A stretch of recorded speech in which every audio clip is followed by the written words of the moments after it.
Well, good morning, everybody. Thank you for joining. My name is Scott Hogue. I'm with Public Safety Insight, and we're here for a webinar called When Disaster Strikes, Lessons from the Texas Flood Response. You'll recall that we had some real disastrous floods in Texas in July of 2025 this year, and we're going to talk a little bit about the response of that. And I want to thank all of you for attending. I want to say a special thank you to Samsung for hosting this thought leadership webinar and making this program available. We really appreciate their support and the effort that they put in to try to improve the law enforcement space. Before we begin, I just want to acknowledge that in this disaster, there was a lot of lives that were lost. And there are still people that are missing as a result of this devastating flooding in Texas. And our thoughts are with the victim, the families, and the communities that were affected by this tragedy. And we want to honor those who lost their lives by training to improve responses in the future so that states, cities, counties can learn from this in the event that they have some kind of similar disaster. So I just wanted to put that out there at the beginning. We had 137 people died, and we're going to talk about that. There's still some people missing as well. We have two great speakers today, and I want to thank our speakers for being here. First of all, we have Jared Vanderhoevel from the Texas Department of Public Safety. He's the Director of Public Safety Solutions there. So Jared, thank you so much for joining us today. And then we also have Amos Halava from, he's the Senior Business Development Manager of Public Sector for Samsung. And Amos is all things about ATAC and so much more. And so I'm really pleased to have Amos here. We're in for a treat in this presentation. And we're going to be taking some questions at the end. So put those in the chat if you have questions, and we will make sure and try to get those all answered at the end. Also, Amos and Jared will both be speaking at IWCE in March of this coming year, 26, in Las Vegas. So if you have an interest in knowing more about this, you want to meet them in person, feel free to sign up and attend IWCE. So with that, I'm going to turn it over to Jared first. Again, Jared, thank you so much for participating in this webinar, and I'll turn it over to you. Thanks, Scott. Let me get this cooking right now. Got my presentation up. You got it up? Yep, it's up. Okay. So good morning, everybody. Thanks for being here. Again, my name is Jared Vanderhoevel. I'm going to focus on primarily TAC and a little bit of communications in general and some of the observations and lessons from certainly my perspective and my team's perspective. First things up front, I want to be clear about sort of what my biases are and what my perspectives are. A lot of stuff is colored by the fact that I work for a state agency. You're going to hear a strong emphasis on interoperability from me because that's a problem that we acutely face in Texas. We have thousands of agencies that we work with every single day inside this state because we work across obviously all of Texas. And so interoperability is a constant challenge and a constant thought on my mind. So that kind of colors some of my thoughts here. I'm also a headquarters technologist, or a headquarters weenie, as some of my commission coworkers have deemed me in the past. So I'm not a first responder. I'm not going to be talking about tradecraft during rescue or anything like that. I'm going to be talking about my observations about how we can successfully field technology and the problems it solves from a communication standpoint. And then I'll also say that, for me, this, even though I'm a headquarters weenie, this was an event that really hit me hard. It's very close to home. My only family in Texas lives in the hill country in Marble Falls. Actually, Scott mentioned some of the missing people that are still outstanding. One of them is the fire chief for the Marble Falls area volunteer fire department, who was swept away in the early days of the flood. That little picture there, that's the road 1431. I take that every month to go see my family, right? Or they take it to come see us in Austin. That collapsed the morning of July 5th, maybe, I don't know, 8 hours after my family and I had headed back home to Austin. So it's and a lot of my friends, and coworkers for the last 15 years at Texas DPS were heavily involved in the rescue efforts on the ground. So since this is going to focus a lot on TAC, I will give the obligatory what the heck is TAC, just in case you didn't know. Stands for Team Awareness Kit. It is a government-produced suite of software for situational awareness. Its main thing is to put dots on the map. Came out of a wartime context by the U.S. Department of Defense at the time, and it has since made its way into civil usage, particularly in public safety. It can be used on a variety of different clients, but most famously, the most famous application, the flagship one, is ATAC on Android. And very importantly, it is free because it's open sourced by the US government. There is no licensing cost for us to run it. You can download it for free from the Play Store, App Store. You can download it from tac.gov if you're a government user that can get an account there. And that becomes extremely important because it really unleashes a new level of power that we haven't had, particularly as it relates to interoperability, which I'll come back to. So my agency, Texas DPS, we've been hosting and running our own customization or implementation, I should say, of TAC. We call it Texas TAC. We've been doing that since late 2021. The main usages for it have been, like security of the Capitol. We've had special events in urban areas. We've had SWAT operations. We've had border operations. The reason why it was highly successful for us is the interoperability aspect. I mentioned that it's free to run. Now, of course, it costs time to set up. It costs effort to do that, and a lot of configuration and ongoing maintenance and training and all that stuff. But the really important thing here is that we're not having to get killed on SaaS licenses, software as a service licenses from a vendor, to host an unknown number of people from an unknown number of agencies.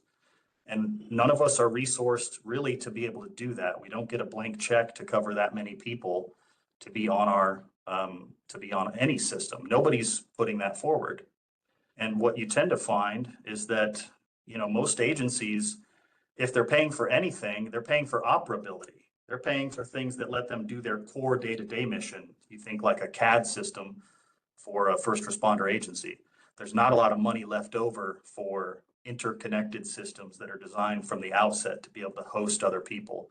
And there's certainly, there's just not the budget for that number of licenses. So what we find is that TAC it's the right price. And that's why we get a lot of people willing to jump on it. Also, we feel very comfortable promoting it because it's government owned, government maintained. So we're not playing sort of kingmaker to any one particular vendor. And then I will just say anecdotally, and Amos could attest to this, this is probably the most collaborative ecosystem network of people that I've been involved with is the TAC community.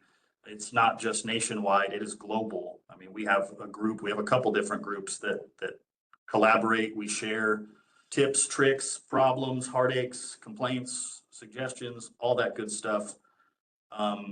Between many different agencies and many different usages that you wouldn't even expect.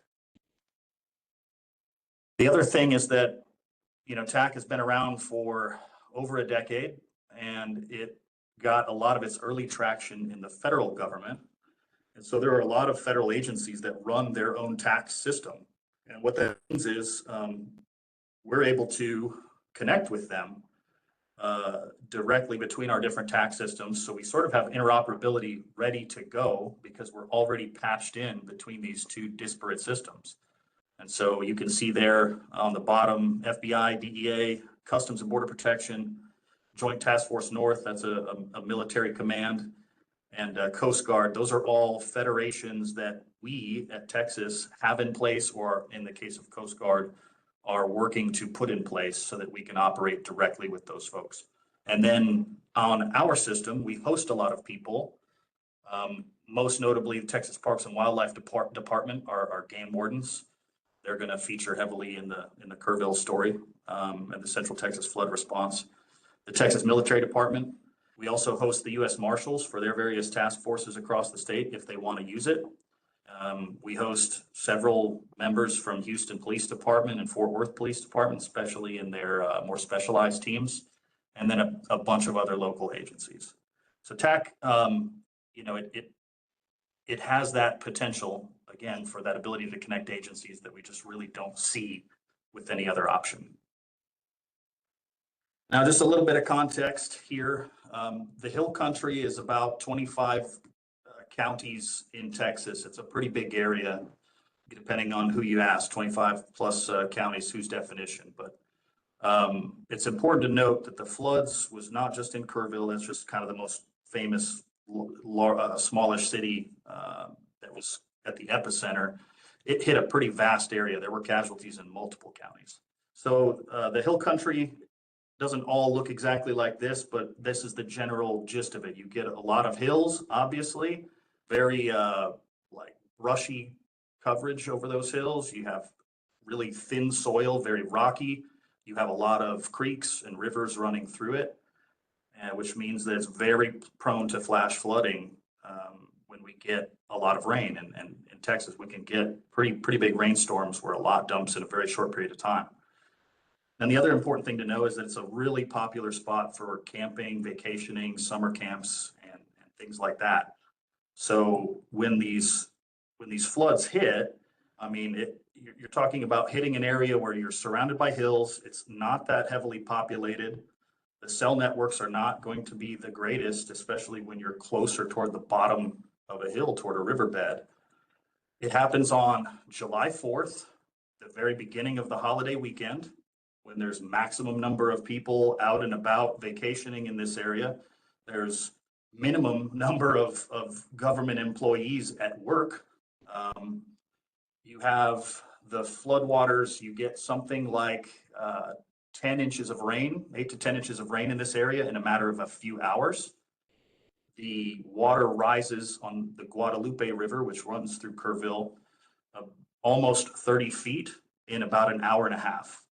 And it does this around 4 or 5 in the morning. So, I mean, just the worst possible scenario that you could think of. As for myself, like a headquarters IT employee, I was vacationing.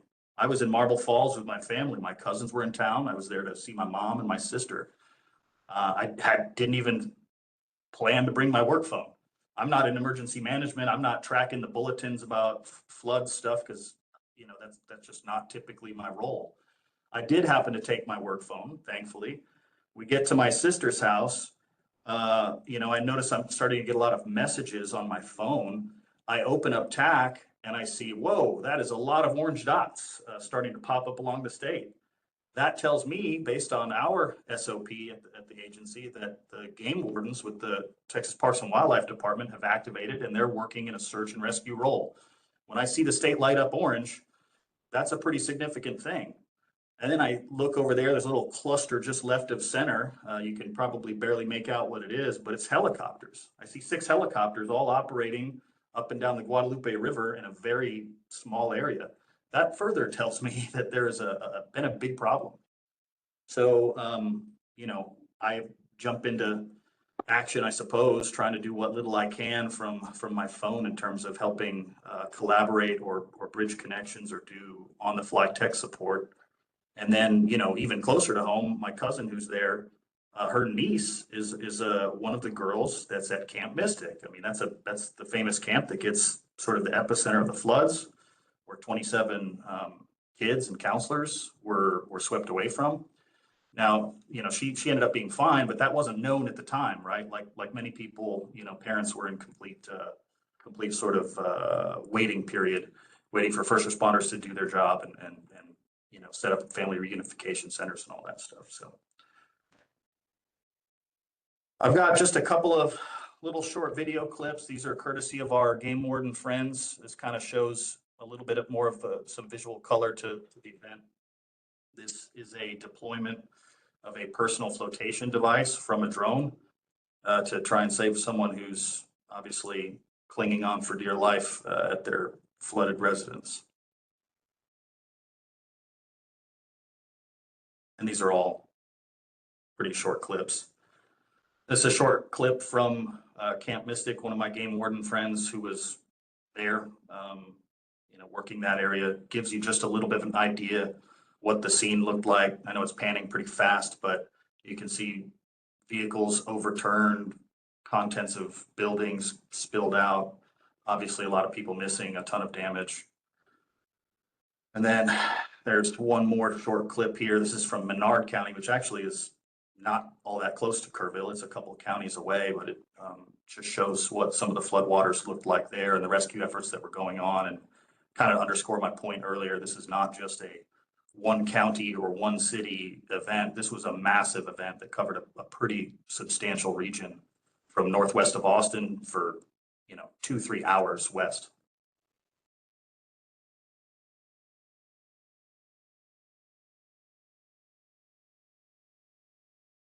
Couple of photos, just again, add some color so people that aren't familiar with the event, just the scale of the damage. You had vehicles almost completely buried in rock and silt and mud, trees uprooted, debris way up in trees, just an unreal thing.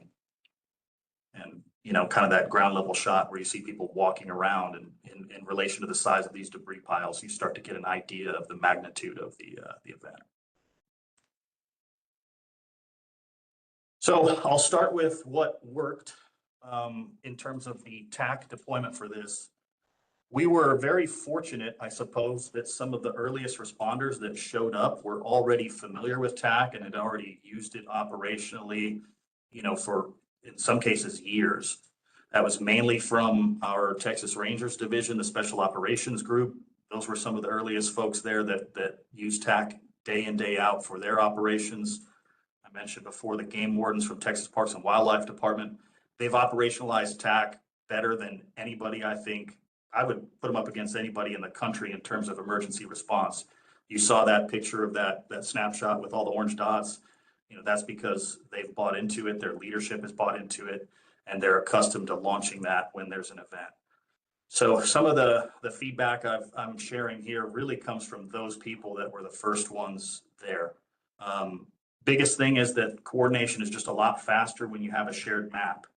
So you see the example there on the right. They're literally in real time marking cabins that have been cleared. And now everybody has that sort of shared picture of what's going on in real time. And that's really significant because, otherwise command rightfully is asking for updates. Your coworkers operating are asking for updates. Everybody wants to know status in real time. And the communication lines get choked down really quickly with phone calls and radio traffic if you don't have a map. And I'm going to foot stomp on this quite a bit, that it's extremely important that your end users have situational awareness. That's where you're going to get the best results in terms of your communication. And when you're operating in a disaster area, particularly one with the challenging terrain of the Texas Hill Country, it's imperative that you try and keep what little cellular bandwidth that you have preserved for critical stuff. And radio traffic is a mess. If there's any first responders on this call, you probably know from firsthand experience, when you show up to the scene of a multi-agency disaster, especially in an area you may not normally work, trying to sort out what radio bands work with your radio, what radio channel you need to be on. Do you have your radio programmed to be on that channel? It's a real mess. And that's even assuming that your personnel know how to successfully operate their radio and are trained on it when operating outside of their day-to-day comfort zone. So, TAC in this case was extremely helpful in getting people coordinated, at least those very early people that, again, I said were already well versed in its usage. This is another quote from a different Texas game warden friend. I have more than one, luckily. I think this image kind of helps go along with the picture, but when you have a lot of different agencies showing up, there's hundreds of people probably in the room just in this image. Being able to brief them on the map using that, again, that TAC view, but then also being able to give that same exact view in terms of the landmarks, the search corridors, which areas people are going to be responsible for, what things have already been searched. Being able to give that to every person in their hand is absolutely indispensable. And then I kind of teased this earlier. The reason why this screenshot is you know means something to me. I'm looking at the map. I see orange dots. That's the Texas Game Wardens, as I mentioned before. I'm seeing blue dots. I'm seeing maroon colored dots. Those are Texas DPS personnel. I'm seeing green dots. Those are folks from Customs and Border Protection that had deployed up to that area. And all these people are spontaneously collaborating with the channels and the interoperability work that had been done months and in some cases years before. I forgot to emphasize it, but that process of getting an agreement between state of Texas and Customs and Border Protection to connect our two systems, that was over 2 years in the making. So it was, you can imagine, that was mainly oriented toward border security, which has been a big theme of our cooperation between the two agencies. But now being able to see that work that was done for that level of interoperability get applied to looking for flood victims, either for rescue or recovery of remains, being able to see that collaboration happening on its own because of groundwork we had laid was just unbelievably rewarding, and I don't think it would have been possible with anything else. Then, in terms of, I don't know, big achievement, I guess, I'll get into the how a little bit later. Not going to get too deep into it, but we designed our tax system to be able to onboard people quickly for no notice events, because that's the reality of what happens. You get people coming from all over. You can't predict ahead of time who you're going to get from where. And so expecting to have everybody go talk to the IT guy or gal and sign up on a spreadsheet and all these things, we don't have time for that kind of stuff. You need to be able to onboard people in a hurry.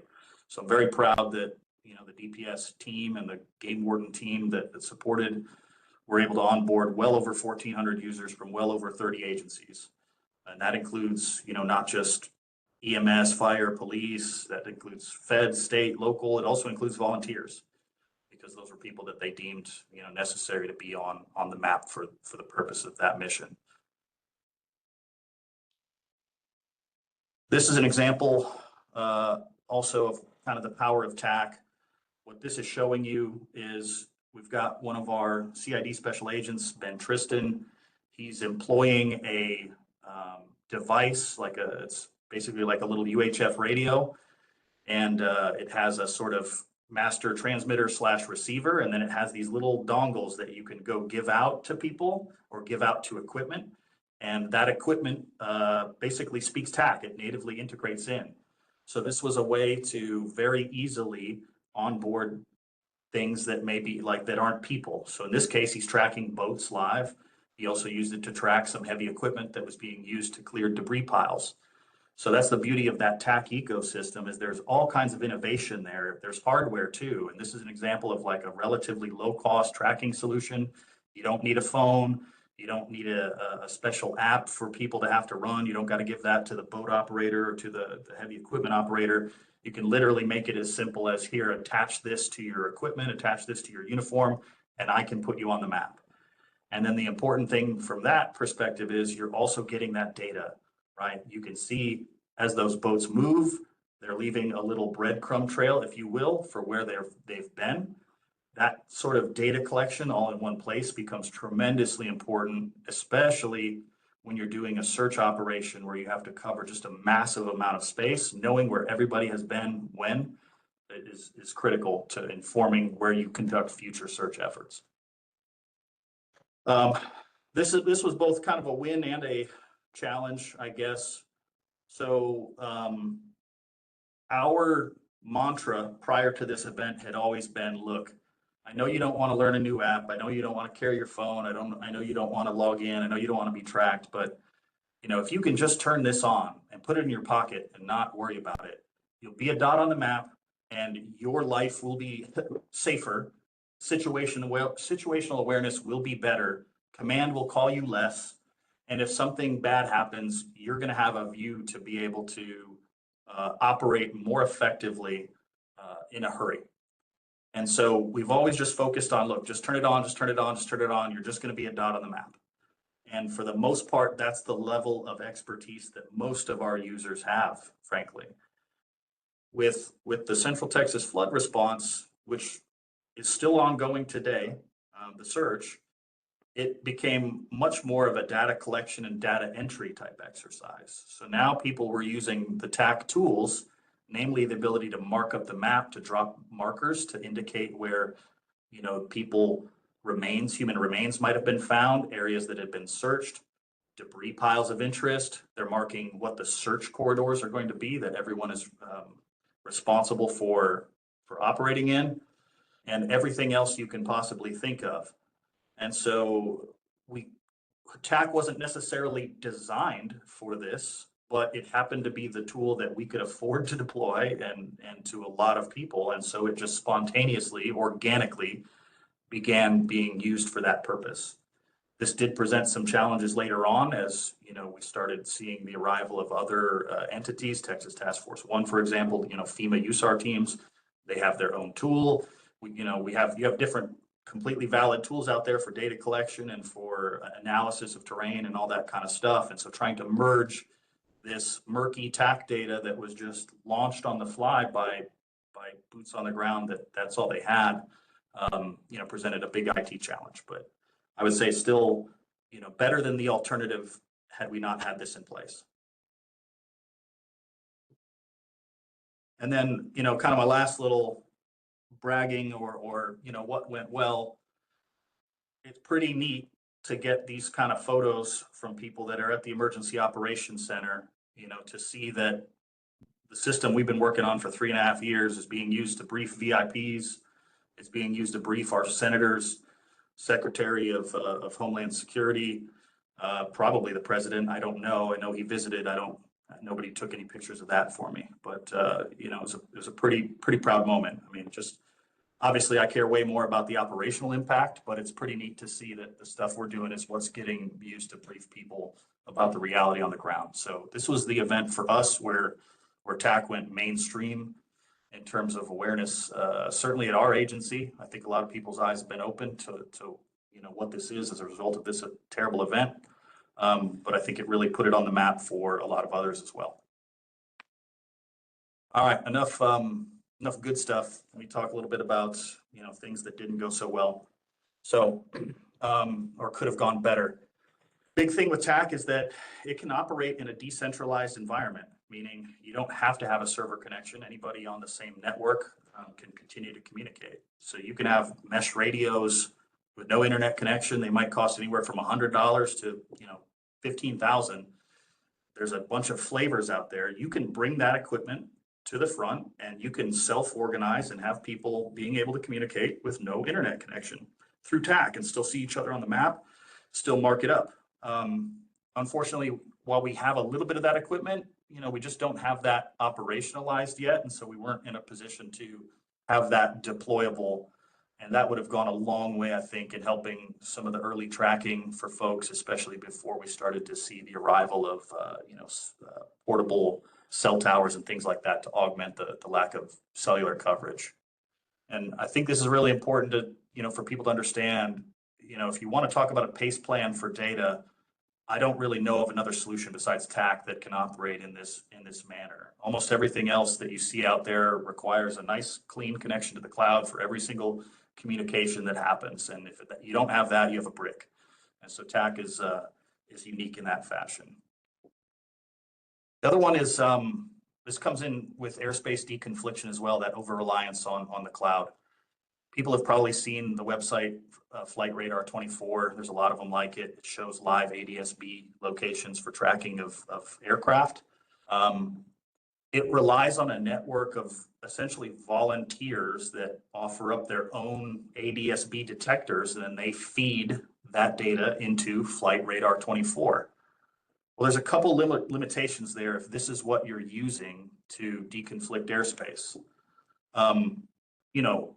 Number one, if you're operating in an area with challenging cellular connection, your ability to access that kind of website successfully may be challenging. If you're relying on a network of volunteer receivers, Well, those operate line of sight. Do you think they are dense enough in enough areas that they can pick up an aircraft that's flying at 200 feet, just barely above tree cover? The answer is absolutely not. Absolutely, they cannot. And one thing I personally saw at the headquarters level is a lot of reliance on that kind of a flight radar 24 type of solution. And I think, and that's okay, because maybe that's the best we've had till now. But that's another really unique thing about TAC, is that there's now an ecosystem of devices that can detect drones over remote ID protocol. There are also devices that do ADS-B detection locally or in line of sight around you, the person with the device. And there are devices that do both in one package, and they speak TAC. So you could be operating completely off the grid, no internet connection whatsoever. And if you have one of these detectors and you're running TAC, you have situational awareness of the airspace around you, provided they have, ADS-B and remote ID compliant transmitters.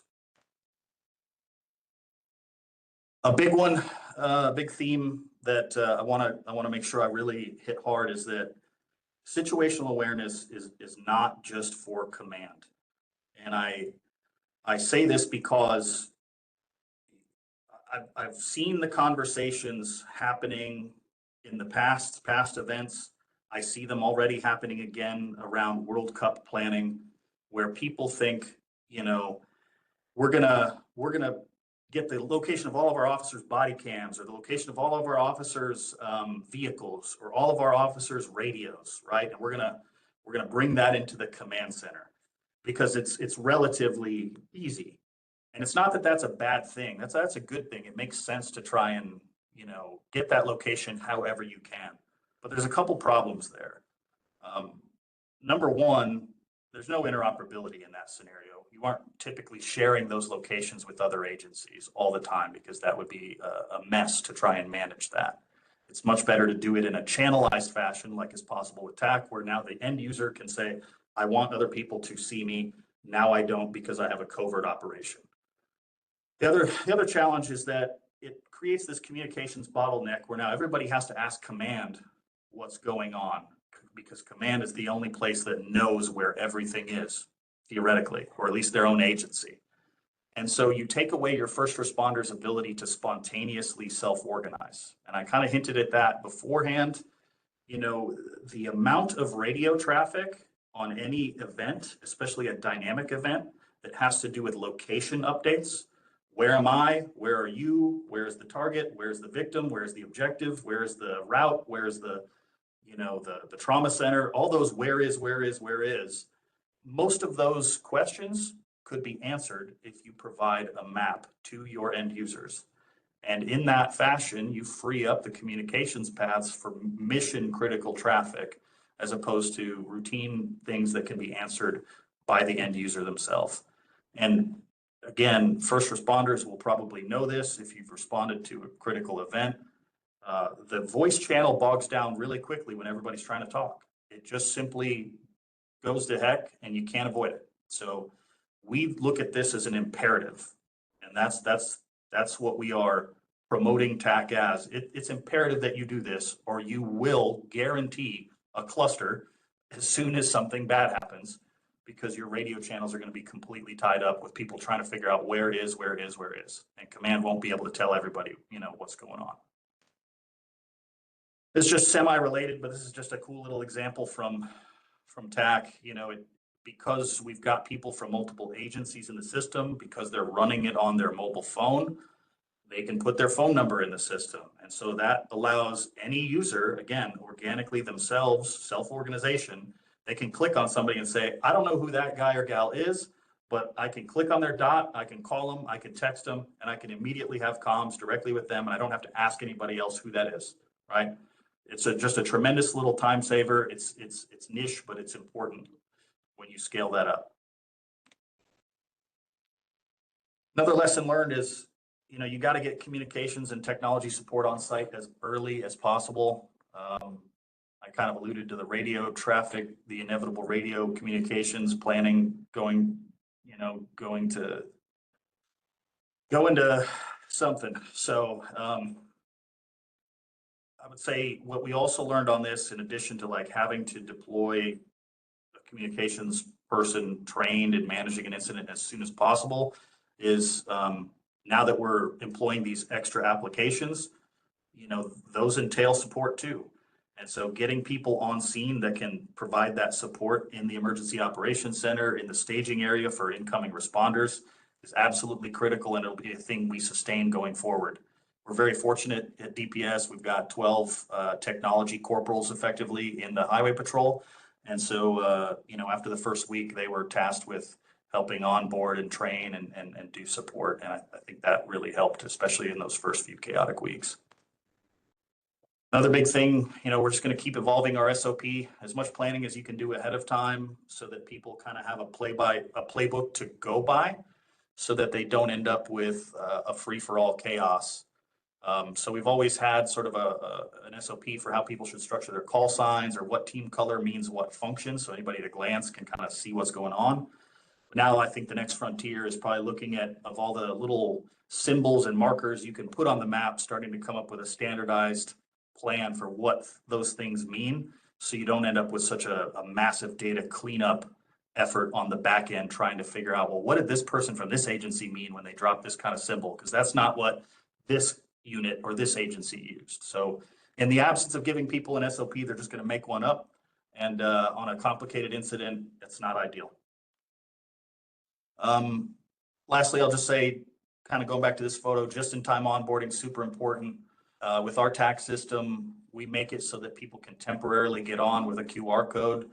They basically scan that, they get a certificate to our system. We can make it expire in X number of days. We can limit what access they have on that certificate. We're going to continue to sustain that, because we've seen that's just the reality of how these unplanned events work. You need a really flexible solution to onboard people. So that's going to continue to be part of our thinking going forward in the apps we choose to promote and as part of our like standard response toolkit. And then kind of last thing, I'm not going to put any graphics on here. I'll let Amos speak to it more in a second, but just over-reliance on cellular, over-reliance on cloud systems, like I talked about before. This event really exposed that. I can't tell you how many people reached out to me personally about satellite communications, whether satellite to device or Starlink to be able to provide an internet hotspot for people. I think a lot of eyes were opened about the importance of having that PACE plan and the backup data connection besides just cellular. And then lastly, like Scott mentioned, just to remind everyone, death toll was 137 for this event across Central Texas as a whole. 3 people still remain missing, and we still have people out there today continuing the search efforts. So it's very much still an ongoing operation. And I will end with that. Jared, thank you so much. It's heart-wrenching to see the loss there, but thank you so much for outlining the communications efforts that you did there. We want to transition now to Amos. Before I do that, for those of you that would have questions, feel free to use the chat. We've got time at the end to answer some questions. So put those questions in the chat box, and we will try to get those to those at the end. So Amos, we'll turn it over to you now. Hey, thanks, Scott, and thank you, Jared.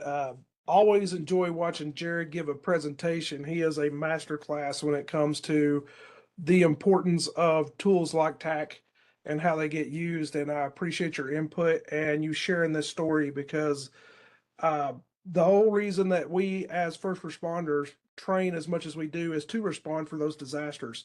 And that's a lot of what I did by using TAC at my agency. And I'm going to be real brief. I'm going to share just a few slides, and I promise I won't overshare on this, but just so you can kind of see, like, Jared kind of covered this a little bit, like, what is TAC? I encourage everybody who is watching this that doesn't use TAC today, go to tac.gov and get you an account. Go play with the tools, see what they do and how they work. He gave a real good use case on what it is and how it can get used. I run a TAC server in Upper East Tennessee. We have 65 agencies in, I think it's 12 counties now that have access to one TAC server when they need it, and they use it all differently. Some are every day, some just for large events, different things that they want to do, and that's fine. We've integrated multiple 911 centers into one single pane of glass, along with doing aircraft detection, drones, all that stuff. It's being used all over. And when you have that critical event, it's an invaluable tool to really get the people where they need to be the fastest. So, I encourage everybody to go get that. If you need help getting started, you can do it yourself. You can hire somebody. You can get a SME going out there. My encouragement is when you do get up and running, get you a good device. Now, I wear the Samsung logo uh, because when it comes to the TAC environment, you can't get a better device. If you have to use another instance, that's fine. Just get on it and start using it because you're going to find the value in it. And then if you need other stuff, you want to find a better device, reach out to me. I'll help you, no matter what your use case is, and find you something that's going to work for you. There's a whole team at Samsung that supports this both on the federal and state and local side. So, if you need some help, you want to use an MDM to deploy and do some stuff, reach out. We will help you any way that we can. Jared alluded to this a little bit. What's some of the stuff that's coming? Satellite connectivity, both with TSAT and with Amazon's products that they're coming out with. This is going to be a part of everybody's PACE plan, because it's not until you hit that disaster that everybody realizes, hey, one part of our PACE plan went down or doesn't work here, or we were outside of our network that our radios could work or whatever. So being able to do that over satellite. And then something else that's coming very shortly, probably you'll see first quarter 2027 actually, is the ability for the devices themselves to build their own mesh network using Qualcomm SideLink, which is very powerful. You can do a little bit of this today. You alluded to it with Meshtastic, Gotenna, Beartooth, a lot of different tech that's out there to build these mesh networks. And this is probably not going to replace all of them, but it's going to augment that, especially when you get those disasters that take out a lot of infrastructure and may still be ongoing to the point where satellite's not available. This is all going to be a part of that PACE plan and falling back to. So I encourage everybody to keep up with this tech, see what's going on with it.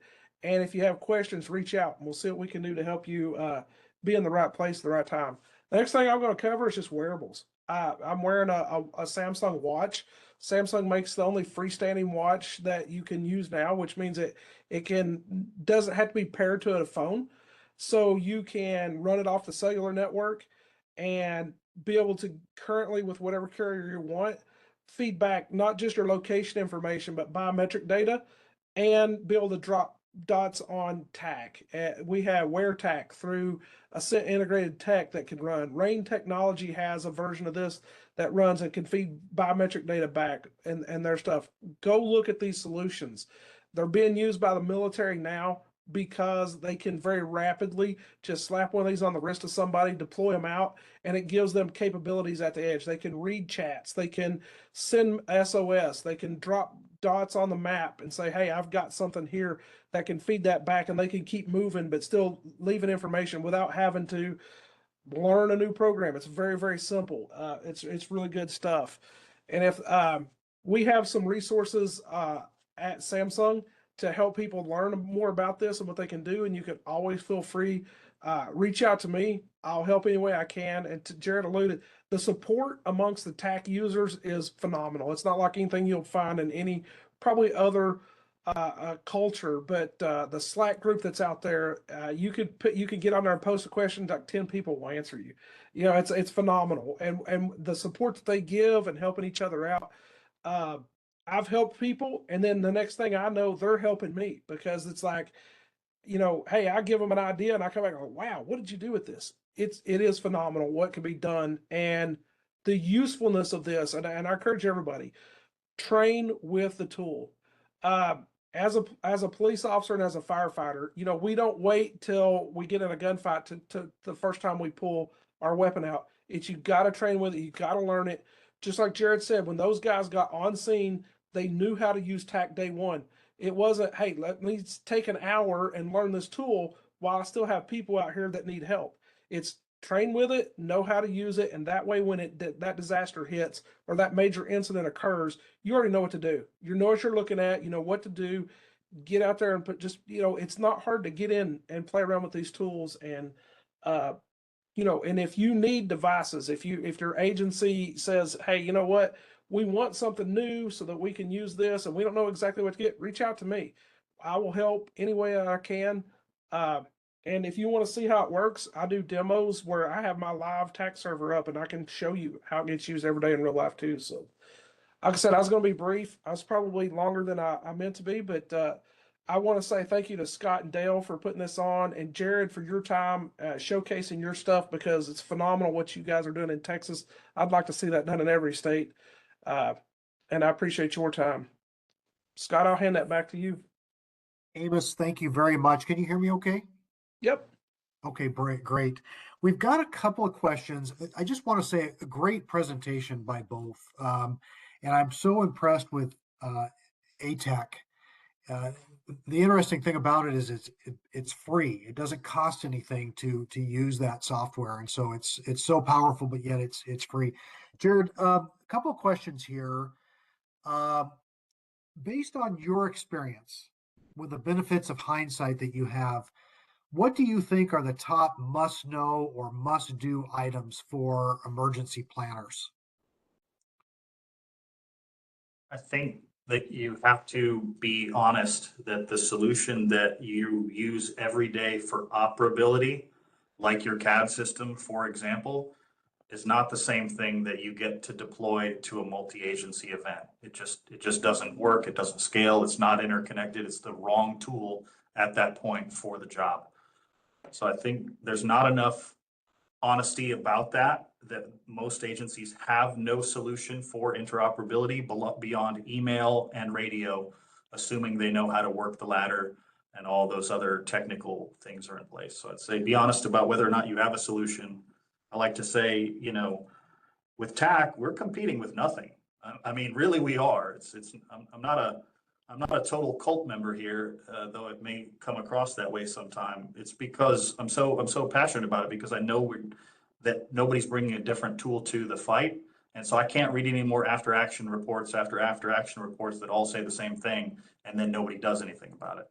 This is a solution that's there for you. I think if you're at the state level, you owe it to yourself to take a look. The last thing I'll say that kind of goes along with that and piggybacks off what Amos said is you gotta actually train on it. You got to deploy it, and it doesn't work if you wait until the day you show up at the staging area and you're like, what's this? How do I get on it? Like, it just, you get much worse results if that's the first time you've seen an interoperability tool. And that runs the gamut from radio to TAC to whatever. Yeah, that's so true with a lot of things we do in law enforcement. We have these great tools that we don't use very often. If we don't train on them, then all of a sudden you need them and you're not prepared. It's not updated. It's not working correctly, and it doesn't end well. Question for you that came up here. It says, tax sounds really powerful, but our agency really doesn't have much IT support. Plus, our region has a lot of different CAD system. Is TAC relevant to us? Yeah, absolutely. So, even if you don't have a lot of local IT resources, there are companies out there that provide TAC as a service. ParGov has Citix, Ripple 2, EOTAC. The list just goes on. And reach out to me if you want a list of them. I have a whole list. They all provide great service, helping you do integrations. But the reality of it is, it's not hard to do either on your own. So, if you say, look, we don't have the funding, or we don't have funding right now, reach out. The public safety group that is out there, they do it as a nonprofit, helping people get spun up, tax servers. They'll usually let you jump on a tax server to learn the technology so that you can use it and then make sure it fits for you. But then, yeah, to do the integration, some of that stuff is not, if you're not technical, you may not know how to pull an API call and push it into a tax server. But there's people on that Slack group that do, and they will help you write node red flows or scripts that you can run on a Python script that you can run that can pull that. There's guys out there that are doing this. They're pulling Axon body cam locations with an API call, push it into TAC, ambulance locations off their geo tabs. Whatever it is that you've got, you could pull that information and put it. It's not hard. And a lot of it you can throw into Chat GPT or Gemini or something and use too, and it'll help you translate this data and then get it into your tool. I've integrated with multiple 911s, different ways from email to API calls to just data files, and then push that data into TAC. And so, even though you may not have a lot of resources yourself, there is a community that will help you get spun up. Reach out because there's people that'll point you in the right direction and get you somewhere. That's great. That's great. Jared, this one's to you. The question is, so many agencies involved in this. When they show up, you've got this disaster, you have all these different agencies showing up, and they don't have TAC. How do you get them up and running? And you talked a little bit about that in your presentation, I think, or if you don't have, let me see, it says, or if you don't know, and if you don't, how do you bridge the information gap, I guess is the question. Yeah, I would say that, so how we did it, like I said, we designed our user management system, which is custom, built in-house, to be able to generate, effectively a temporary certificate via a QR code. You have people scan that, and it's getting to the point where it's becoming as easy as you can possibly make it for an end user. It's now the point on an Android device, someone can scan that QR code. As long as they've downloaded ATAC, we can't do that for them. As long as they've downloaded and installed the software, they can literally scan the QR code and it does everything else. And I think we'll be there on iOS to have a similar experience soon. But even then, during this event, it's 2 or 3 steps. So you print that up, you put it at the staging area. Hopefully you have somebody there that's designated now though to take on that role of orienting people to it, because that becomes a job in and of itself, just as you would send somebody to get their radios programmed or oriented as well. So to either one of you, the last question is do you have any recommendations on a conference or a training opportunity to find out more about ATAC? You nod to me.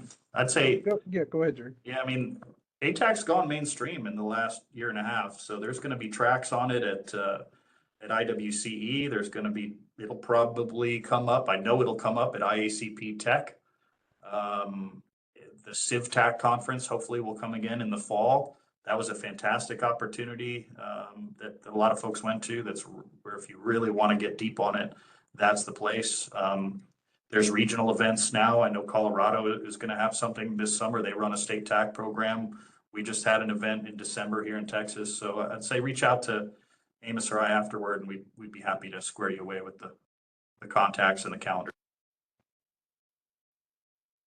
Perfect. Well, thank you so much to both of you. Just want to give you a second for any closing comments. Amos, we'll start with you. Any closing thoughts that you have? Somebody that is attending this webinar and just wants to know more, how would they reach out to contact you for more information?